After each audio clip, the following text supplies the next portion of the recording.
Good morning, Heidi Foy here with Bullfrog Creatives. You are watching the NFR Hangover Live. Oh my gosh, as you can only imagine, if you guys watched the NFR last night, we have, so many good things to talk about today. So let's make it snappy. You are able to watch the NFR Hangover Live on 3 platforms: Bullfrog Creatives on Facebook, NFR Hangover on Facebook, but you can also watch on YouTube. So if you know somebody that's not on Facebook, lucky them, send them over to YouTube. Man, we already got comments going. Perfect. Hey, I'm going to remind you again, it feels really weird to do this, but I do know that there are some people that really appreciate what we're doing on this platform. And if you really appreciate it, then head on over to the Bullfrog page and send us some stars. You know, it's not a lot, but it just kind of gives us some feedback on what you guys are liking and that you are actually enjoying this show. And if you want to go even bigger than that, reach out to Jim Boy, Tony, or myself, and we can talk about a partnership, a sponsorship for this platform. So one thing we want to mention is Cinch Jeans and Shirts, making us look good, the best that they can. So they got a real tough crowd here to make look good. So stay tuned. We'll be right back.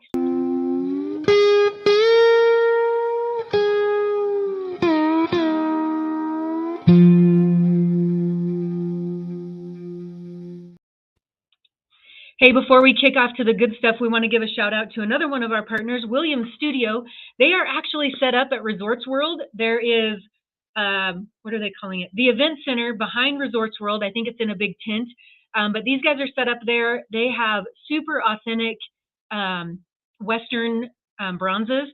And they actually donated one of the prizes for the Women's Ranch Rodeo yesterday. So definitely involved in the Western industry and showing the love there. So I'm not saying that they're going to give you a discount, but you might head over there and mention them if you guys are still looking for some Christmas presents. All right, I'm just going to add everybody in because there is just too much going on. Garrison Panzer is our guest today. Thank you so much for joining us. Clearly, hey, thanks for having me. Vegas, yes. It's an early morning for you, so we really appreciate it. Well, hey. I was going to say the hangover part of this, I thought that the NFR Hangover name was fitting because last night we decided to really celebrate good show at our good night of our watch party, and it's an early morning. Yes. Yes. Welcome. Well, I tell you what, last night that performance was lights out there at the Thomas and Mack, wasn't it? Oh, yes. I knew it was coming. I was going to see who's going to be first. I had to beat Jim Boy to the punch. But, hey, that's what happens when, Thomas and Mack goes on the California power grade and Newsom goes with a rolling blackout. Yeah, I'm full of them all day. Poor Heidi. Yeah. You should have Ozzy's Crazy Train playing in your head because this one's about ready to go off the rails already. Listen, if you guys that are watching, if you could have been like a fly on my shoulder last night, the amount of text messages that were coming in from these two monkeys was crazy. And just one thing after another, I'm like, what are you guys drinking? This is insane. And then I also got a video of what they were drinking. So it was great. Well, I'm just wondering if the Justin Sports Medicine team will let me come in there because my thumbs I think I sprained them last night from all the texting and Facebook posting I was doing. I mean, I was busy. I've got some carpal tunnel going on today because of it. But I mean, listen, if you guys didn't see, we did get a special video. Jim Boy got texted or emailed a video from Vegas last night. So if you didn't see it, it's killer. Turn the volume up. So Garrison, you said you're helping with the watch party. Is that at the Hustler Club? Yeah, downtown. Actually, I've decided to give up rodeo music directing, and instead of saying we welcome this contestant to the box or inside the chute, I think my new catchphrase is going to be, please welcome to the main stage. Instead of putting your hands together, let's make it rain. Let's make it rain. Yeah. How about you show her some love? Yeah, I will be on a flight out there. Just let me know what club you're at. I will come support your new venture for sure. Awesome. So what show are you actually helping with?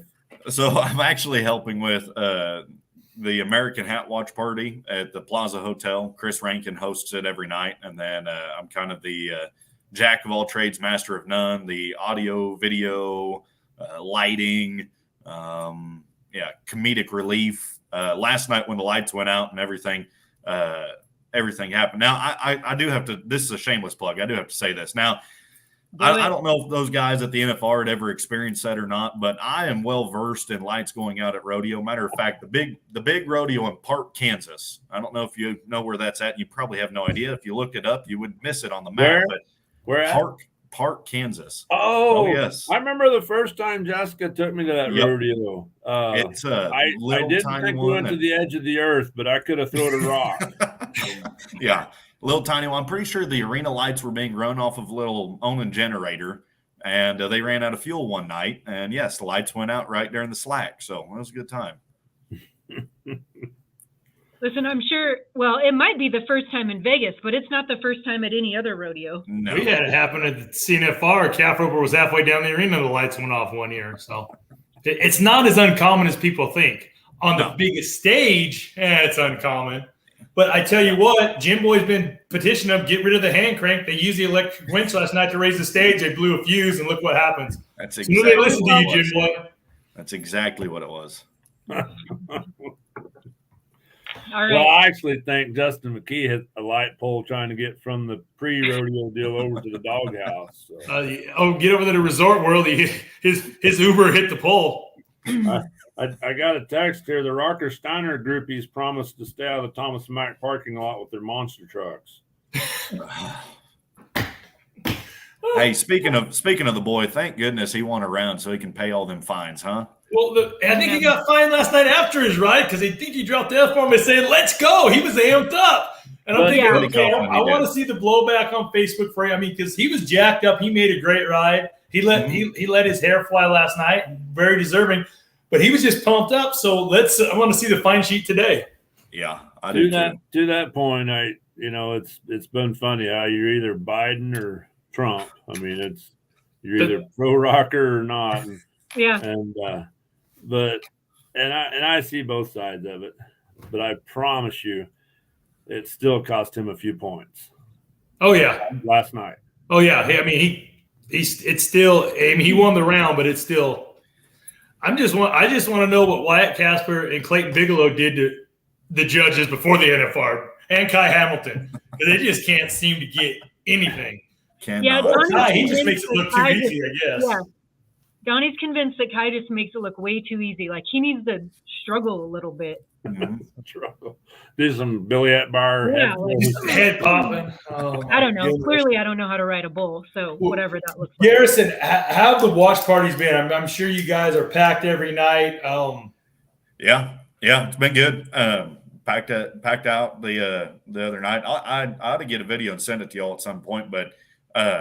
The craziest daggum thing, that first night, Thursday, was packed and it was good, but Friday night, it was like Black Friday Christmas shopping. We opened the doors at 5:00, and I'm not kidding. It was the wildest thing. Doors open, and all of a sudden, just a stampede of people running in to get seats and tables and make sure they got the seat that they wanted. I mean, the showroom at the Plaza's not the biggest in the world, and so seating goes pretty quick, but I mean, it blew my mind. And I don't know if that's either a testament to how good Chris Rankin's doing or if it's because we're giving away a lot of free stuff. But, we'll stroke his ego a little bit and tell him he's doing a good job.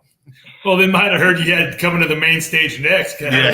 A lot of dads that sent husbands sent the wife shopping. Hey, okay. So, and on that note, now we've tried to keep it PG because it is a family show. Kids are allowed everything, but the first couple nights we tried some sing-alongs, we tried some dance contests with different people. It went okay.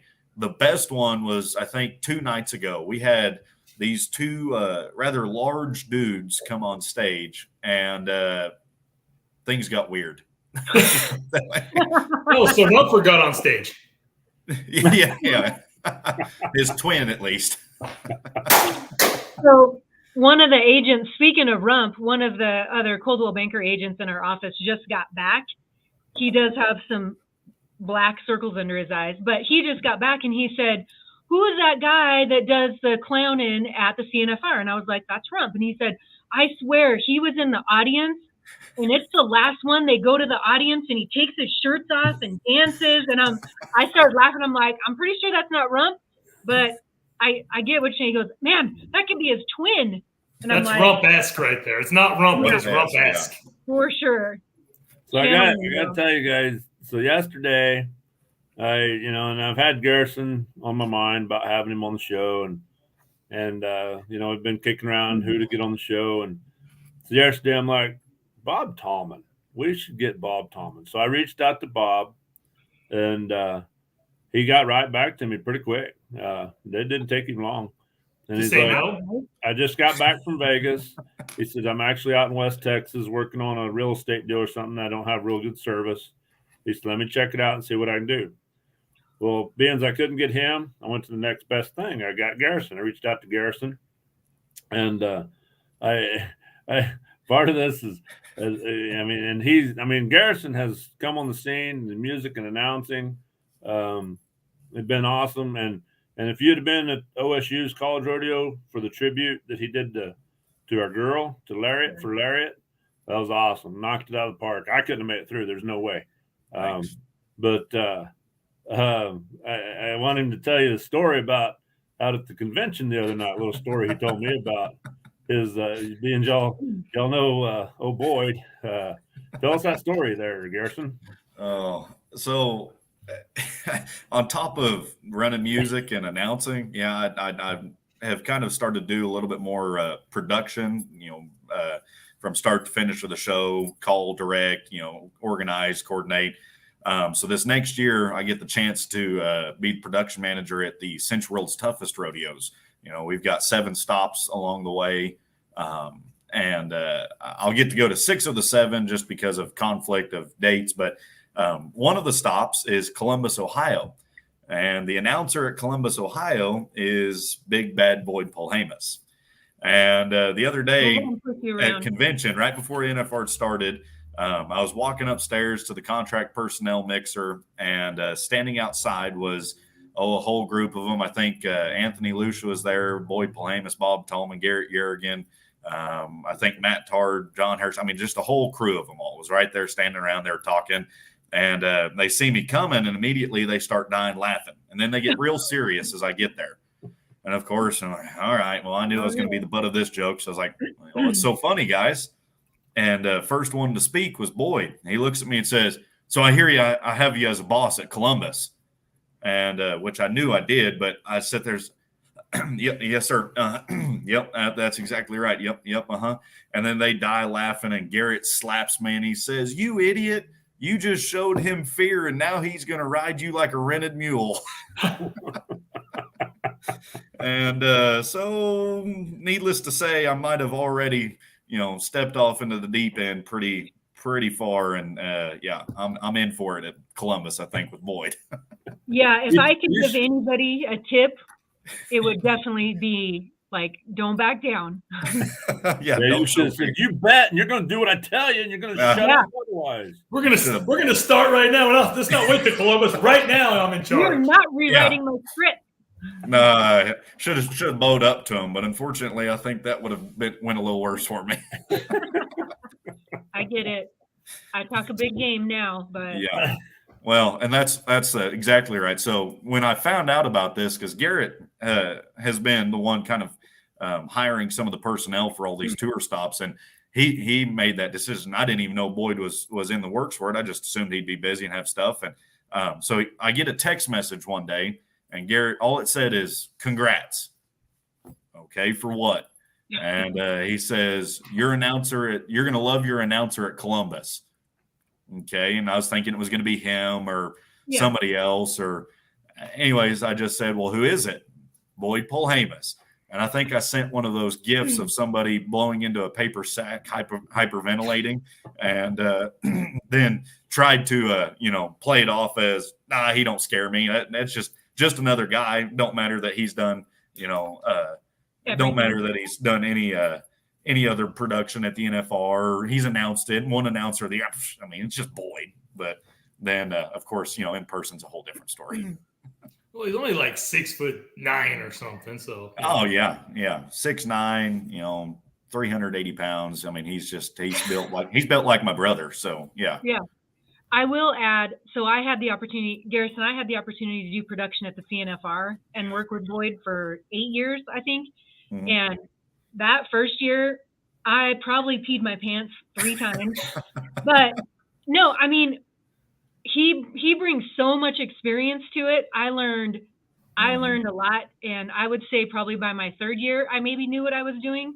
But Sure. still, every year, like, I learned a lot from him. And I will tell you that after that, I know that I always have a friend in Boyd because of that experience. Like, if I have any questions or I need like a hookup somewhere, like, he's been a great kind of listening ear throughout this whole thing. So I just got the Toy Story "You Got a Friend in Me" song just kind of floating over the room. I can just see you and Boyd.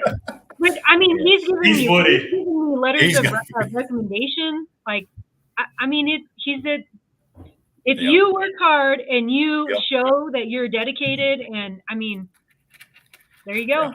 I think that's the biggest thing that from what I've gathered, and you know, again, it's kind of one of those like Jim Boy just said, you know, you're either a Trump fan or you're not a Trump fan, either Biden fan, not Rocker or not, Boyd or not. But the one thing you can't take away from that man is that he is extremely passionate about what he does. Now, it may not come across as passionate all the times, but I think he is extraordinarily passionate, and I am very excited. That's just the one rodeo that the one show that I'll get a chance to work with him at, and I'm fortunate that I'll have a couple under my belt before I get to Columbus, so I won't be as as scared and feel like I'm getting thrown to the lions too bad.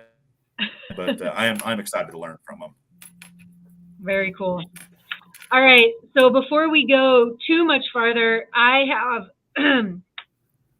have to make another announcement about our Pro Fantasy League.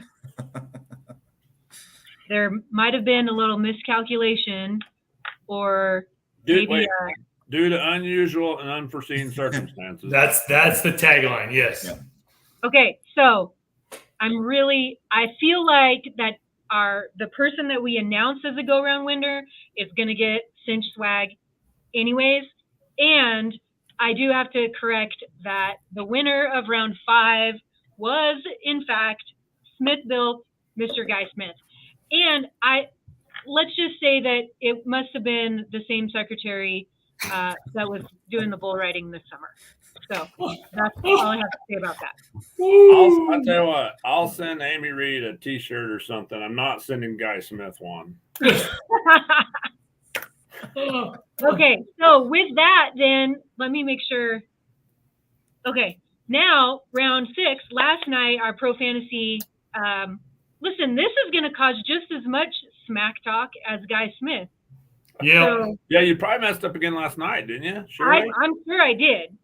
So our round 6 winner for the NFR Hangover League is Cujo's Cowboys with CJ Aragon. So CJ is actually coach over at Soul Ross. Yeah, Soul Ross.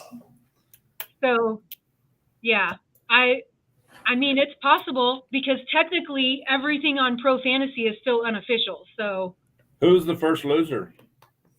Some double Raptor Rodeo livestock. Who is that? Yeah, who is that? I think they have some goats, maybe. Man, I thought I was beating both you guys in our league, and then I look and Jim Boy's got 2 teams, and double Raptor's beating me right now by getting beat by the goat guy. 47,000. And I just realized where I am. This is ridiculous. This is a dumb game, you guys. You're in the top 20, Heidi. You're in the top 20. We have 21 teams, and you're in the top 20. That is something. Barely. I am barely in the top 20. Hey, my team is built for the second half. It started happening last night. My barrel racer wins a check. Eventually, they will score my bareback and saddle bronc rider, and Kai Hamilton will – maybe he should ride no-handed and they'll score him 4 or 5 more points. Yeah. Does that look more difficult? Well, all I know is I'm having a great round. My barrel racer and bull rider are left. I'm knocking on a $100,000 door. Barrel racer places. And I'm texting CJ, and I see he's in front of me. I said, "Hey, who's your bull rider?" He goes, "Kai." I'm like, I literally threw my pin in the air. Shirley goes, "What?" I said, "I can't beat CJ in our league now for the go round. He's got the same bull rider." Anyway, so sorry about that. Little error. Screenshot error. That thing is, I'm in 2 leagues, and Jim Boy's ahead of me with the same team in both of them. I can't win either buckle because of Jim Boy. I don't compete very much anymore. I just help my daughter around. I want to win a buckle for 2022. I tried making one the other day, but I couldn't get it welded out right. I got to find some other welding rod. Oh, okay, yeah, because I'll wear it. I may have to just use a Sharpie. Yeah, I'm good with that too. Oh, what about the round last night? I'm just going to say this. It's bad that the calf roping record was tied, but the lights overshadowed it. Mm-hmm. Hey, you want to know who I felt bad for? John Dowse doesn't even get to walk out of the arena and call Joe B, who's not there. Joe's at the South Point, still roping at the World Series. He can't call him and say, hey, I was 1/10 off the arena record. I'm winning the round. Heck no, because the guy right behind him is, I'm 6'5", and by the way, I'm not out of this world title race. I mean, poor John Dowse hadn't even loosened his horse's cinch yet. What did you guys think about Trevor doing the play-by-play? Very knowledgeable. I mean, this is not a dig. This is not a dig. No, he did good. I mean, you know he had to on the same stage last night going, I love her. She's the best. If I can tie with anybody, it'd be her. Go ahead. You want to be there? Just it should be. If I can't get Joe, let's just boot him, let you down there. I would love to, but no, he did. I mean, he knows. He is so knowledgeable. But we all know Trevor he's got that workman-like mentality. I mean, it's to the point. Joe at least brings some flair, pizzazz. It might be a lot about Joe, but there is some pizzazz. Trevor did a good job. I will have to say, dude, he did better than when Clayton Haas filled in for him. Remember the year Clayton Haas filled in? Go ahead.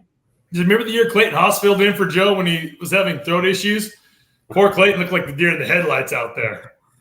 But no, Trevor did good. His best line of the night, though, was this is the house that Joe built, but you can tell the wiring was done in the 80s. You know? Yes. And there was one other one. Gosh, I just knew that I was going to remember it, and I forgot. He had a couple of good one-liners. No, he did good. I mean, you could tell warming up. Well, they throw him in the bulldogging, which is not his signature event. I mean, he did it at the timed events. He ran 5 steers a year because like he said, he's not built for that event. And that event's hard. I mean, and I am biased because he was my brother, or he is my brother, but he was that was his event. So when you have people that specialize in those events, they can bring so much more out of a run. But no, Trevor did do a good job filling in for Joe last night, and I was impressed because, hey, you're doing the pre-show, you've got your notes, you got Justin McKee, they're working as a team, and all of a sudden, hey, Trevor, Joe's not here, we need you in the booth. So I will say, I was kind of surprised how the Cowboy Channel handled the lights going out. When the stage was like stuck, they kind of brought in somebody and did a little interview, which was great. I expected that last night, and they just kept going to commercial. And I was like, man, you can't find somebody to interview? Come on. It might have been a power issue there too, though, for their cameras, their lights, everything else. They were just trying to rectify. They were probably trying to find as much power they can send down there to the backup lighting. I bet you tonight there's a few big generators on standby. What's weird is, so we don't get the broadcast feed. We get a direct feed. The casinos in Vegas all get that special feed from the Thomas and Mack. It's like a combination of the TV feed plus the in-house arena feed. So we don't have broadcasters. We have the announcers. So, I mean, the change up in the announcing team last night, Corley being back too. But it was interesting on that part too, because all of a sudden the screen goes black and the TV lines, like lost signal, and they just kind of were scrambling. I don't think they had audio inside the Thomas and Mack at all. We could hear through the TV, which was odd because they were trying to check the microphones, but I don't think they had any audio inside the arena. And odd all the way around, and a weird way to handle it, I think. But it just went dark, and yeah, they weren't. No matter what backup plans, game plans they had, that wasn't on their list. I bet it will be for the future. Yeah. But what I want to know is how many fines did Cowboys get after that, because they were trying to make up time. I mean, it went from you got 30 seconds on the box, you got 15. Yeah. John Harrison come out there and I guess did some stuff, and he just had his blue jeans on. He didn't even have his baggies. I I guess he wasn't ready and didn't expect to. Yeah, I don't think he was either. I don't remember which night it was, 2 nights ago, or they kind of started something new, I guess, introducing him, bringing him out to fill some time and be some filler stuff. But that's what I'd heard. It just was such a last minute, hey, get out there and talk to the people, which he couldn't talk to the people. Yeah. Well, then I did see Jake Corkill's son got on. They got the music going. He was dancing, and he's all over TikTok and Facebook and Instagram now. Yeah. Well, there you go. There's Tom. Tom told us, the audio was out at the arena, which I assumed it had to have been. But then when they got back on, and then from what I've gathered, just having to wait for those lights to cool down, then kick back on, and that's why it took so long for them to get back to the action. So I say it wasn't, maybe the power wasn't down for the full 7 minutes, but by the time they got the power on, they just had to cool the lights down and just get going again. I don't know what the lighting's like in that building. It's probably, it's obviously state of the art, but I think it's the shutter lights where you can, turn them on, or the shutters go on, off, and black out the arena, but probably not the big LED lights where you just flip a switch. But that's how it is at the event center here in Casper too. Yeah. You can get it bright enough to do the grand entry, but by the time the horses buck, it takes a little while to get the other ones up. Yeah. That's the fun part about production, isn't it? Building in the 10 minutes that you need for the lights to cool down and then warm up. Well, it's true. And things that you wouldn't even think about, like, okay, flip those now at Rocket's Red Glare, do this, and then these ones will be up. That's stuff that, well, we can criticize all day or say, what you want, but like you said, I don't know what do you do to plan for that, or how do you plan ahead or try to circumvent something like that? It's almost like you've got to have the emergency plan book sitting right next to you that look at section A. If lights go out, do this. And then down, and if the stage gets stuck due to unique and unusual circumstances, then you have to prepare for the worst, hope for the best. Yep. But there's so many scenarios you can't plan for them all. That's the problem. No, I just thought Rock spurred the lights out of Vegas last night. He come out, let his hair fly, spurred the lights out of Vegas, got his first go-around win on True Grit last night. Mm-hmm. All right. So before you go into results, I saw an interview with Rocker on Bronc Riding Nation, and he had custom boots made, lace-up custom boots, because he was going to try to avoid having to tape his ankles. I think they're actually really freaking cool. So if you have an opportunity, go over to Bronc Riding Nation to see those boots. But custom boots made. He said all the bull riders were asking him about them and wanting to get some made, but they were pretty neat. Not everybody has. They're just goat time boots. Yeah. I was going to say, we didn't reinvent the wheel here. Goat time's been wearing them for years. Yeah. Where you been? Looking for a pair of 1980s Justin lace-up boots. Listen, you think that's funny? There's a Goat Tying Connection Facebook page, and I have seen posts like that probably a dozen times in the last 6 months. Oh, yeah. Everybody thinks bareback riding and bull riding are the most physically demanding events in rodeo. Huh. Go check a goat tier's knees and ankles out. Yes. Don't ask me what doctor's appointments I've been going to lately. It catches up to you. All right, let's talk about the rodeo. Oh. The opening. It was okay. Yeah, I was doing Basel bombs. I don't know. I was making a big old long post about recapping and gave Jim Boy a headache from trying to read it all. I got a migraine from typing it. It was okay. The singer was meh. Yeah. A guy in skinny jeans and a tight shirt singing about being a cowboy didn't really do it for me. And they got to know their market just a little bit better. Well, and I don't know. This is also my personal preference, and maybe it's the looking at the highs and lows, you're trying to reach those peaks and valleys of production and everything. But after you do it's always been in my head that after you do the anthem, you're ready to ride the slide, mash the gas, in the words of Roger Mooney, kick the tires, light the fires, Big Daddy. You're ready to go. So for me, it just, I don't know. After the anthem, come out there and, like last year, they had David Lee Murphy or Murphy or whatever, and Dust on the Bottle. That's a great song, but from doesn't really get me amped to 1997. go ride some bareback horses. Yeah, I mean, hey. Yeah, I mean, like almost kills the audience a little bit. Yeah, brings it right back down. Yes. But again, just my opinion. So. Well, listen, you're not alone. You are certainly not alone. Yeah. No, that's. But yeah, I agree. I mean, there are those singers out there that we talked about it. Austin Whaler, Chancey Williams. Mm-hmm. And we're looking for guests. And I text Jim Boy and Heidi last night. Hey, I think I got Cody Johnson ready to come on the show. And Heidi's like, really? I said I should clarify.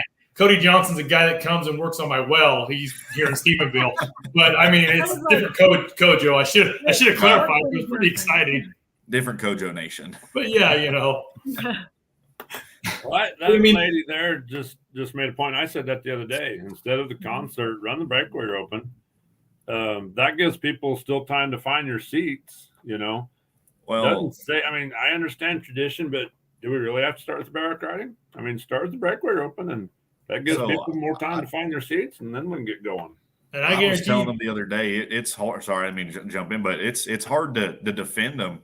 There's not enough time in the show already. It's hard to defend them when they're like, you do a 3.5 minute concert like that. I mean, you can run them girls pretty quick, but a 3.5 minute concert versus seeing 10 extra runs or 15 extra runs.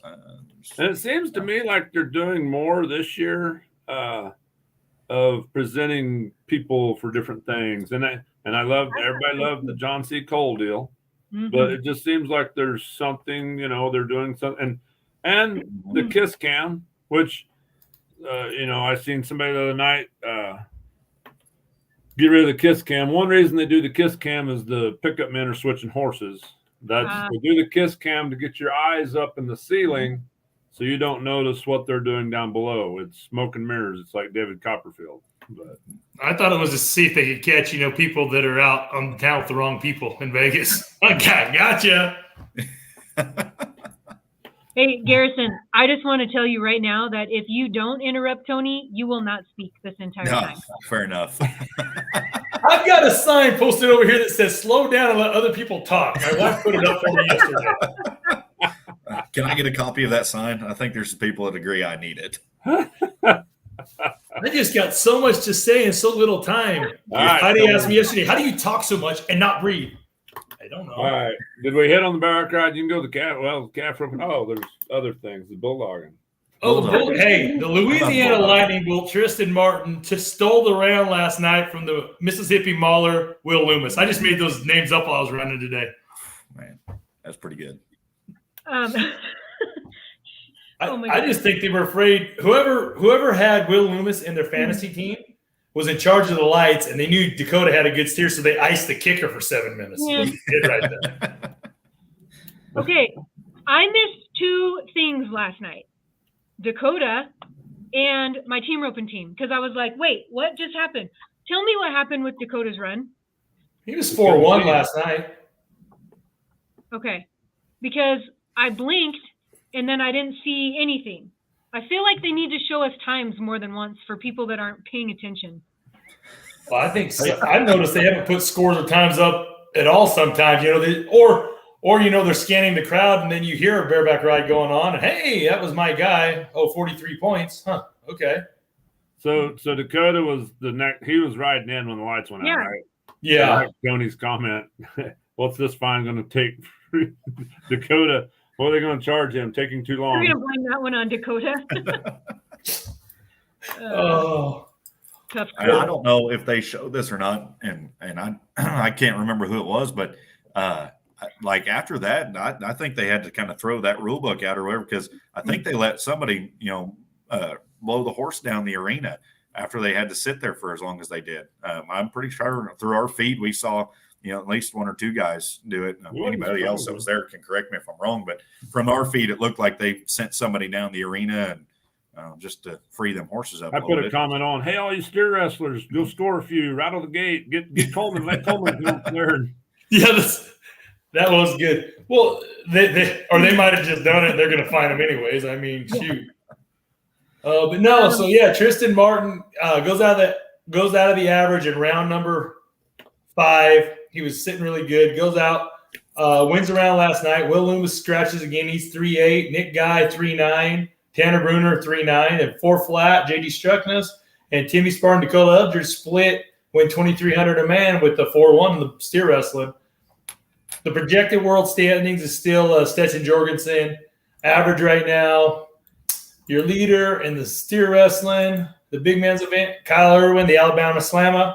I'm just making all these fun names up. It's actually he had that one, but no, it's kind of holding pat from round 5 to round 6. So there was no big shakeups in the steer wrestling last night, except for lights going out. Right, that minor thing. Tanner Bruner had a good run. That was kind of a shakeup. He'd been having. Well, yeah, he's been 11-6, 10-2, 13-6, 7-4. 4.6, and he's sub 4 second, 3.9. He splits 3rd and 4th. But now's the time. I mean, you're on the back half of the finals. You got 5 runs left. Kind of like Shad and the tie down rope. And if you're going to make your move, you need to start it now, and start collecting as much money as you can to finish out your year. Yeah, we're going to do this real quick. I want to give a shout out to CeeLo Cinches for the partnership with Bullfrog Creatives and NFR Hangover. Jim Boy, did you reach out to her? See if you can. I talked to Jason about it last night because he was going to have Ernie Davis, like he won or somebody, but I don't know. I told him to look up the website. Yeah, she's got some great designs. She'll do custom orders. You can do with the conchos, without the conchos. So look her up on Facebook, CeeLo Cinches. Okay, carry on. The bronc riding? Is today Canada Day? I wore my Canadian tuxedo and Logan Hay goes on stage last night, and was that 2 nights in a row? Back to back, yep, 2 nights. And he has Garden City Gal drawn tonight. Ooh. So he might go 3 nights. He might go back to back to back. That'd be awesome. Oh, look, Stetson 1 second by a half point behind Logan. So last night in the saddle bronc riding, Lefty Holman rides his first horse, gets a re-ride, which, I mean, you're trying to win as much money as you can. He's winning the average coming in, and he's projected to win the world title. I mean, but like I say, that's just projections, assumptions, moving forward. Well, he gets a re-ride and go right before the bull riding, and he misses him out. And, I mean, it changes – now it changes – I don't want to say it changes his mindset, but, he was in the hunt for a world title. The projection now has Stetson Wright in the hunt for the Triple Crown. He's going to win the all-around. We know that. He's probably going to win the bull riding. And now he's got a shot at a second saddle bronc riding world title and another Triple Crown winner, in the PRCA. Somebody, I seen some, there was some confrontation, whatever. I don't know. The other night when Stetson hit the ground and it had 8 on the clock in the background. And I know there were some people on the unofficial Cowboy Channel page. We didn't discuss this yet, have we? No. Okay. So there was some people asking, when does the time actually start? And it was everything. I kid you not. There's people said when the cowboy nods his head. I can't make this up. Y'all need to go check out the unofficial Cowboy Channel page. But and I kind of hit on there a few times. Y'all need to come watch the NFR Hangover. But anyhow, so I did get a call from out there the other day, and Tom Miller, he asked me, he says, what is the deal? How does all that work there? And I said, well, the rule book says the inside shoulder crosses the plane of the gate. I said, what would you consider the inside shoulder? He says, well, I'd say the shoulder that's against the gate. No, it's the other shoulder. I think they need to change their verbiage on that rule there to make it plain and simple. So, the offside shoulder, the one furthest from your whatever, But anyhow, that clock that you see, so at a lot of rodeos, you have them at their flag. At pro rodeos, you used to have the ladies up there in the crow's nest. That clock is running off of the announcer's table. That is not the official back judge's watch. Gotcha. So that clock can show. It don't matter if he's on the ground walking back and you see that clock showing 8 seconds. If the guy behind the chute that's running the official watch, that's the official time right there. Yeah, like I say, that's just for the crowd. That's just for the spectators for TV. The one we're seeing, the judge has the official clock in their hand. Yeah. Questions. I have questions. So that just makes me think that, like, when you're a rider, when you are competing, are you listening for that horn? I'm guessing so. I mean, wouldn't you be? If it's so loud, I'll tell you this: if the crowd is into it and it's so loud, like riding a bull, I would have a hard time until you see them bullfighters stepping there to pull him out of it. You damn sure know. I wouldn't. I'd ride one for lane. Here's my thoughts. The horn is run at the announcer stand, right? So if the announcer stand is a second or off of that official guy, that horn could really mess a guy up. I think, like Jim Boy says, those, especially those guys at this level, they've got an internal clock themselves. And like I say, when the bullfighters come, the bullfighters know they're going to go in there. You can kind of you get a feel for it. Yeah. But I like on the unofficial page where if you nod your head, because I would be hanging on for dear life, the gate doesn't open, nod my head, and the time starts, and then the whistle, and I get off in the chutes and say, score me. I don't care if I'm 2 points. Yeah. So Wasey says if they can't hear it, we can't either. Wasey, you need to count in your head. Count in your head. 1,000, 3. This reminds me.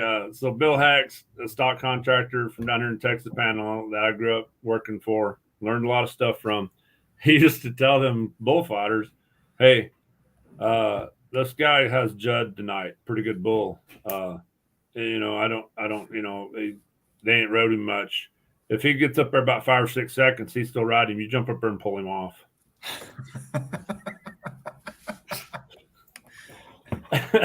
I actually heard him say that. Kidding, but I fight bulls I can't count.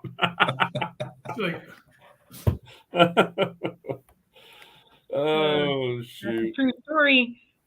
But sometimes you do hear guys, I grabbed down or, bronc riders I didn't hear it. I don't know. I'd wait until the pickup men come in there or you're out of control. But like Tony said, you ought to have a pretty good, and sometimes the horn doesn't go off, and that's why the judge carries a watch. But in the horse ride, that's a whole nother debate. It'd take all day to debate. Oh, the judge is carrying a watch in the horse riding events. But. All right. Next. Well, I just want to talk about, so we all know Stetson has mathematically locked up the all-around. The all-around right now, he's got $563,660. But I just did some quick math of what his earnings are in the bull riding because they've taken out his extreme bulls money for the all-around. The young man has got $722,822 and some change. That is doing it. I know the payout in rodeo has gone up, and so the money records are getting a bit broken. But to be doing that, riding 2 rough stock events, that's pretty darn impressive the year he's having. And I hope he does it for a long time. I'm not saying he can do it to catch Trevor's all-around records because a rough stock is going to take its toll on him. You can only bounce back and be young for so long. But what we are witnessing from that young man right now is history-making. It's breathtaking. And, man, he seems like such a great young man. The whole Wright family does. And, Jim Boy, I think the Cowboy Channel talked to Stetson and Ryder and like, hey, guys, we got mics on you. Say something. Because they're starting to get a little more vocal as the week goes on. So 2 questions. Wasey, how long before he hits $1 million in a year? Well, if he wins both averages, which he has a chance to do, that's $140,000, and you figure he's got $29,000 a night in go rounds he's running at. we're a little over 270,000 away. You win 140. He needs another 130 in go rounds, which is very doable for him. We could be on the verge of seeing our first $1 million in 1 year cowboy. That's why I plugged his phone in last night. Stetson was getting close to his records. Second question. Obviously, this is a guesstimate. People could be watching this and thinking, "Oh my gosh, he's making $700,000 a year. What are his expenses in a year? What's a realistic guess of what it has cost him to do this?" I would have no idea on the time or on the rough stock side, and time event side. I've got firsthand knowledge because of my brother traveling. And we're taking it back 15 years. He made the finals with 60,000 won, and the only money he made that year was at the finals, and he wouldn't have made the finals if it wasn't for a fuel sponsor at the end. I mean, you're looking at 2006, 2004, 2006, somewhere in there. And so the cost has gone up. Yeah, the rough stock guys don't have the, that big trailers, but at the same time, they're flying, they're getting to more rodeos. I bet you it's 100,000 or more probably traveling. It would just be a guess, just for them to do it right, especially him. And you've got to think about, to perform at the level he's performing, he's got to take care of himself. It's not just fast food and junk food. I mean, he's probably going to a gym. He's going to a gym. He's working out. He's eating right, and we all know the cost of eating right is a lot more expensive than getting a Big Mac and fries. So, but it's just like any professional sport. Like they used to say in the NFL, they used to smoke Marlboros and drink whiskey before a football game. Lawrence Taylor would show up after a night of partying, and the rodeo cowboys were no different. I mean, they'd party all night at Vegas and roll right into rope or ride. Now it is a sport. They are professional athletes, and they're taking care of themselves that way. So it costs a little bit more, but the payoff in the end is worth it. Yeah. Well, I just wondered. I mean, I think we need to be educating everybody that's watching. Oh yeah. Well, and that's it. And honestly, he can win $1 million, but he gets in a car wreck every night for 10 nights twice in the rough stock events. I mean, one's a little fender bender in the saddle bronc ride, and the other's a head-on collision in the bull riding. So I mean, but he's getting in the car, and he does that 365 days a year. I mean, for those people that are new to rodeo, the off season for the PRCA for these guys, it ends September 30th, and guess what? October 1st, 2023's year started. I mean, their off season is about that long. And so these guys are already rodeoing for next year to qualify for the finals before they even finish out this year. It'd be like playing the Super Bowl, on Sunday, but you're already 3 games into the next year's season by the time you play the Super Bowl. And so he's got a chance at $1 million, but he is putting his body through an extreme amount of physical activity. And it sounds like a lot of money, but in the long run, rodeo athletes are some of the most highly competitive individuals out there, cowboys and cowgirls. They put their bodies through some of the most extreme conditions, and they are the least paid professional athletes. So. Yeah. And once again, I talked a lot. Sorry. Did you have something, Garrison? No, I agree. I don't know what the cost of it actually would be. I mean, that's obviously going to be different for them, but they make it to however many rodeos, and you don't win that amount of money by staying at home. So they had to have traveled a lot, and I don't know. I have never experienced the contestant side of it all. As a contract personnel, I can't load up with a music director buddy or an announcer buddy and split the cost to travel to a rodeo and do something else. Maybe that alleviates the problem a little bit there.